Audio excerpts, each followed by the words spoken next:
Hey, e-commerce marketing podcast listener. Are you looking to increase traffic and sales to your website? You can do this by launching your own affiliate program.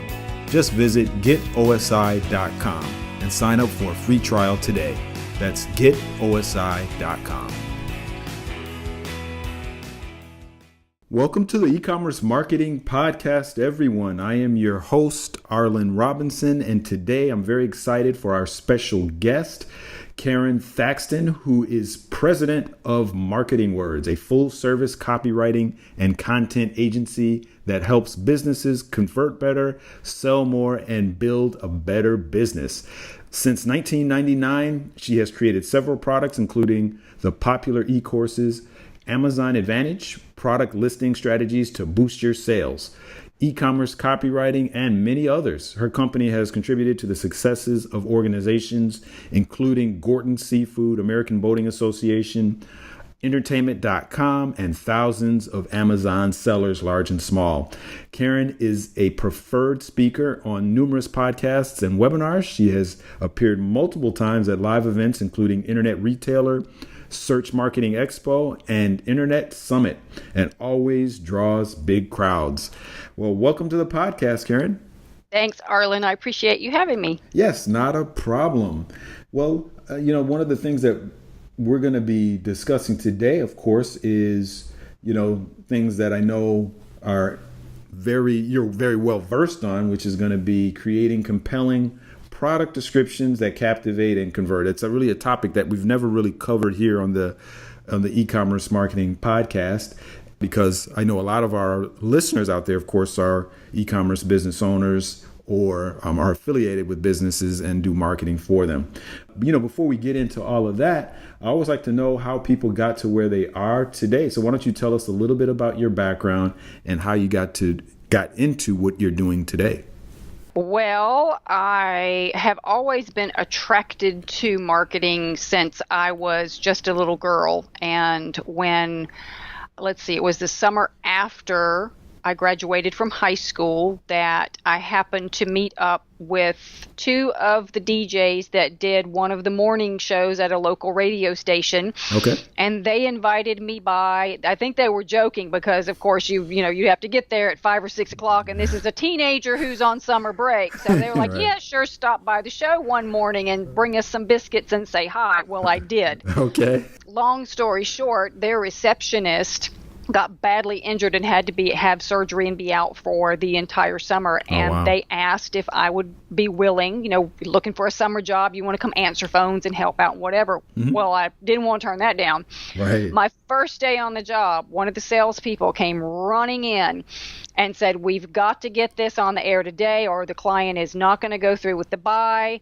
Do you know how to write copy?" Mm-hmm. "Sure I do." And she handed me the stuff and ran off to her office, and I turned around and looked at the girl next to me and said, "What's copy?" Wow. So very much on the job training, but I have always just had a knack for writing. And after 2 or 3 attempts and going back and forth, nailed it down. Okay. And it went on the air. Okay. The client liked it. They actually ran it. I didn't get fired or anything. So Right. That was the start of all of it. And then fast forward to 1999 when I was tired of working at full service ad agencies. I was tired of working at in-house ad agencies. Mm-hmm. And I wanted to do the part of it that I loved the most, which was the writing. Okay. But do it my way. And Marketing Words was born in 1999, okay. And it does not even seem like it has been as long as it has been. You said you started your business in 1999 too. That is correct. A little bit of history behind us. That is for sure. Yeah, it's just a tiny bit. Right, just a little bit. It's been quite a journey for sure, and I know on your end as well.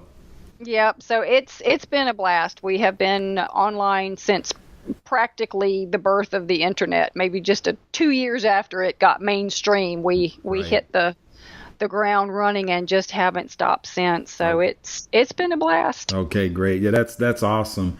And there was a really actually an important lesson that you mentioned that I kind of pulled out from that story when you mentioned that you were at the radio station and you got thrust with that opportunity to create the copy for that marketing person at the radio station, and you said absolutely you could do it.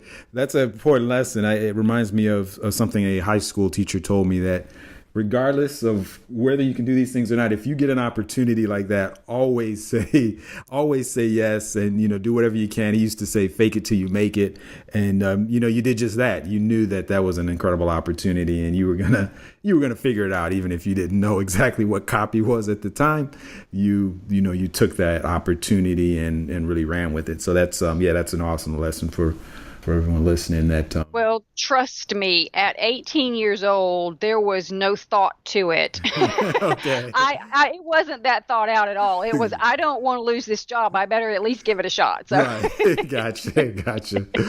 Well, that all sounds good, and it definitely brought you to where you are today. So, one of the things that I deal with all the time is we have a lot of e-commerce businesses that utilize our product, our OSI affiliate software, the OmniStar affiliate software. And I see on a daily basis, I'm looking at e-commerce websites every day, people selling, things that you could never imagine, online. Mm-hmm. And so I've seen it all. And one of the key things is that I guess doesn't get a lot of focus on is the descriptions of actual products on a particular website. And I don't think, from what I see, a lot of businesses, I don't think really put a lot of thought into it from what I typically see on an ongoing basis. So what I want to first ask you is, generally, is there a rule of thumb that a business should follow when thinking about, creating their product descriptions? Well, it's so specific to the content management system that each retailer uses that there are a couple of general rule of thumbs, but they're very general. I mean, you need to, this is the sin that most retailers commit, mm-hmm. is using what's called canned copy. Okay. It's the copy that the manufacturer of the product, if you're selling blenders or whatnot, right. This is copy that Vitamix provided to you. Right. And you just slap it up on the website. Well, there are how many thousands of other retailers out there that carry blenders, including Vitamix, and they all have the same copy. Right. So not only does it not help the shopper at all going from site to site to site and having the exact same information, but it also is not helpful to your search engine rankings, because it is, even though it's stretched across multiple domains, it is duplicate content. There's nothing original about your page. Sure. So generally, you will want some type of differentiating information on the page. If you sell so many tens of thousands of products that you can't possibly hire a staff member, a junior copywriter or what have you, to just rephrase these, mm-hmm. then put them in as is, but at least add a line or two, add some commentary, bring in a review from Google or from another page that's linked to your site, not right. something from some other site, but put a review on there or something to make that page different. Think of yourself. If you were to shop for a blender, what is it going to come down to? If mm-hmm. everybody has the exact same information, that leaves you with price. Right. And the lowest price wins. You don't want it to be that way on your site. So it would be extremely helpful for a shopper and for the search engines if the canned product description, which is a great starting point, was completely rephrased, and you also put some additional information on the page. But everybody's not in a position to do that. The more unique you can make your pages, the better off you're going to be. Yeah, that's definitely true. And, what you said, I see it all the time. And surprisingly, even on Amazon, I've seen kind of what you said, companies and businesses that just kind of slap the manufacturer's description right on there and, don't even make any changes. And mm-hmm. yeah, I guess you could say that, like you said, that's really kind of a cardinal sin. It's, there's other companies that are doing the same thing. Your copy and your product is not going to stand out at one bit. And, you're not going to benefit at all from any type of, search engine, traffic or whatever, because there's no uniqueness there. So that definitely makes sense. And I've for sure have seen that. Now, I know one of the number one questions right now that I'm sure businesses that are listening are wondering is, okay, if I go through all of this trouble, I take the time to optimize all of my description copy on my website. Let's say I've got, a couple hundred products on the site. How much could this actually really improve the overall conversions? I know it's kind of a general question, but does it make that big of a difference? And how will they start seeing that? Well, you start seeing that with more sales. Right. I mean, it'll be obvious when it kicks in and it begins to not only to help generate additional traffic to the page, but also having customers that are reading it and going, look at that. I didn't know this, that, or the other thing. Right. Oh, Vitamix blenders will do so-and-so. Look, this one says it has 2 additional features that the other one doesn't have. You have to keep in mind that when the manufacturers are creating this copy, they also are hiring junior copywriters who sit there and look at products and create a list of what the features are and whatnot. They don't always get it right. Right. Even though it's coming from the manufacturer, they may have left out a feature or two. They may not have accurately or enticingly described how these features work into the different benefits. Sometimes you get a paragraph of extremely vague text followed by 3 extremely vague bullet points. And it's really easy to improve that. Now, as far as what result will come from improving the copy on your descriptions, there's no way to answer that question, because it would depend, first of all, on what shape the copy's in to begin with. Right. If other elements of the page are already optimized for search engines as far as the traffic goes, but whether or not it improves your conversions will also depend on how well it's written when it's redone. But yes, we have seen instances in the past where customers have taken canned copy and replaced it with unique copy, and it has both increased their search visibility for that particular page as well as increasing the conversions for that. But it would be a matter of testing. I never recommend that e-commerce companies jump all in with both feet and say, okay, we've got 6,000 products on our site, let's do them all.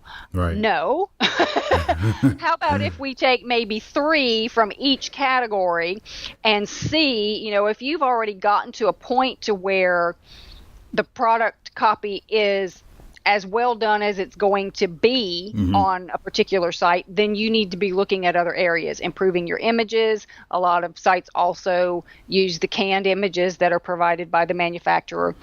Looking at the SEO strategy that you have, working with a company that handles search engine optimization to do that, or whatever the other elements might be, because SEO and conversions are not strictly a matter of content and copy. I mean, there are lots of different things that go into that puzzle. Yeah, for sure. Yeah. I would just say test a few at a time and see if what you're doing is making a difference. If you begin to see that you're moving in a positive direction when you do a test of, 5 or 10 or whatever, then do 20 the next time. Okay. Yeah. Most of those are working out good. Now we do 50 the next time and progress that way. Right. Yeah, that's some good advice, because, like you said, it doesn't make sense if you've got several hundred products, to do one fell swoop, go through, make all the changes that you think you should make, and then kind of sit back. You want to try a few and then see how that goes. But, like you said, there's a lot of other factors, of course, when it comes to search engine optimization that, Google and the other search engines are looking for. So, there's a lot of things to consider with regards to what's going to help your overall rankings. But one of the things that I know, business owners are also wondering, and you mentioned a couple of different scenarios. You have some of the businesses that have, hundreds of products, thousands, and you have some of the other businesses where, they just have a few. But let's say for those businesses that have quite a few products. Let's say, it could be close to the hundreds, does it really make sense to hire, let's say, a writer up front to do product descriptions? Because what I'm constantly kind of hearing is when I talk to different business owners, they will tell me, oh, okay, I'm not a writer. My grammar is terrible. I don't really know how to best phrase this. It's not my expertise. And so they typically just kind of try to throw anything up there and, maybe modify some stuff for the manufacturer. Would it make sense for a business like that to invest in a writer up front early on? What's your opinion on that? There are several different ways that can be handled, and it will very much depend on what the business owner has in his or her budget for website copy and other things that deal with the production of the web pages, and how they hope to proceed in the future and the current staff that they have. So we've done lots of different scenarios with all sorts of different types of e-com businesses. Okay. One is on the higher end, if you're dealing with companies that already have a staff of someone maybe that's doing their blogging and their social media and whatnot, and that writer is interested in being trained as a copywriter. We've done that before, and we have an ebook that is only about e-commerce copywriting. You can find that on our site at marketingwords.com/products. All the products that we have are there, the digital products. So you can go that way and train somebody that already exists in your company or a new hire on how to write e-commerce copy. You can have someone like Marketing Words or whoever you choose create a digital workshop, a custom digital workshop for your team if you have that. You can also have somebody come into your business and do on-site training. If it's a smaller company and you've only got, 100 or 2 products, something like that, depending on your budget, yes, you would want to have a professional do those. Now, we've also worked with smaller businesses and maybe done 20 or 30 different product descriptions, and then they see what we've done. When we turn the copy in, they go, okay, now I get an idea, and then they can sort of emulate that with the rest of their product descriptions. But you'll want to watch where you cross the line of profitability, because when you're outsourcing, it's always going to be more expensive than if you're paying a full-time staff member a salary, or if you have even a part-time person that's working on an hourly basis. It's more expensive to outsource, so the more product descriptions you have, the quicker you're going to reach or actually breach that level of profitability. So run your numbers and see, okay, I can, if I have 300 that need to be done, once I get to 100, it would actually be cheaper for me to hire somebody part-time to be on my staff than to keep outsourcing this. Yeah, I see what you're saying. Yeah. If it's a small volume, maybe it makes sense to just outsource it, especially if you can hire somebody that, has a fair amount of expertise in that. And, you can kind of get a good bang for your buck, like you said, if it's a small amount. But if you're talking a large volume, if you're paying a per, let's say a per fee per actual product description, that can definitely add up. So that makes total sense. Right, especially when you get to these, there are a lot of CMSs that have tabs in addition to your traditional 1 or 2 paragraphs and your 3 to 5 bullet points. Down below you see tabs, and it has, maybe instructions or warranty information. And by the time you get done with that, you're talking about a 500-word product description. Right.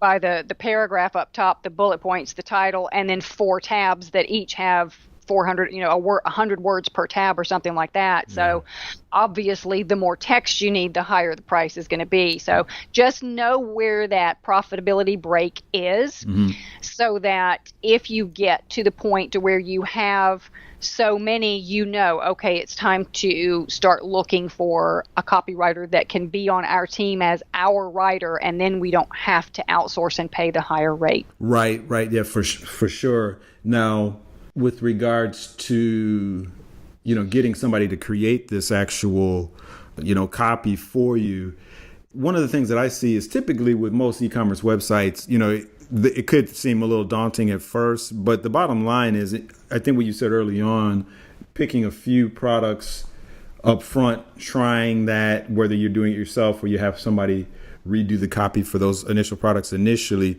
trying that first. And the bottom line is most of these businesses, or a lot of these businesses, they only have a few main products that are kind of, I guess you could say, their best sellers. And so I think those would probably be the ones you want to focus on first.